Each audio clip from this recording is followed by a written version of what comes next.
Profeti parashikon gëzimin që do të vijë pas gjykimit të madh eskatologjik të Zotit dhe për ta theksuar këtë, përsërit disa herë fjalën gëzim.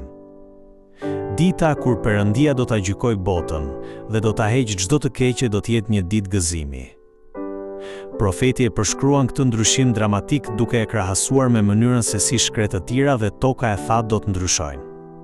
Është njësoj si kur një tokë pa shpresë të shndrohet në një tokë pjellore dhe të begatë. Nëse nuk kemi besim, nuk mund të mos e konsiderojmë këtë profeci si diçka të pamundur në realitet. Por nëse është vepër e Perëndisë së plotfuqishëm, atëherë asgjë nuk është e pamundur.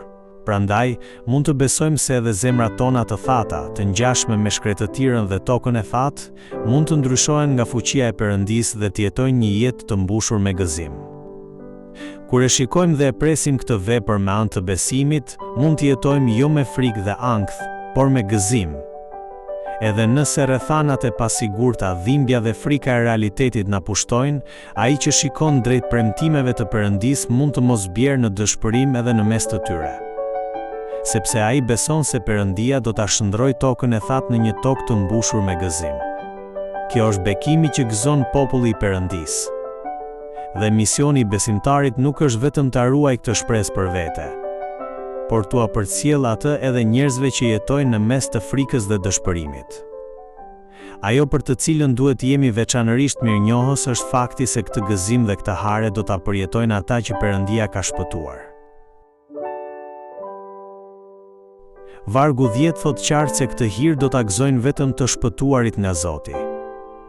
Njeriu që është shpëtuar me anë të hirit të Perëndisë fillon të jetojë një jetë të re, ndryshe nga ajo e mëparshmja. Isaia e përshkruan këtë mënyrë të re jetese si rruga e shenjtë. Kjo mund të kuptohet si një paraqitje e hirit të shpëtimit që kemi në Krishtin. Rruga e shenjtë është një rrugë në të cilën mund të ecin vetëm ata që janë shpëtuar me anë të gjakut të Jezu Krishtit. Nuk është një rrugë ku mund të hyjë një njeri i papastër me forcat e veta. Vetëm ata që janë pastruar me gjakun e Jezusit mund të ecin në këtë rrugë dhe më në fund të arrijnë në qiellin e ri dhe tokën e re që Perëndia ka premtuar. Prandaj, besimtari nuk mund të mos jetë mirënjohës ndaj Jezusit, i cili na hapi këtë rrugë të bekuar dhe na bëri të përjetojmë hirin e shpëtimit.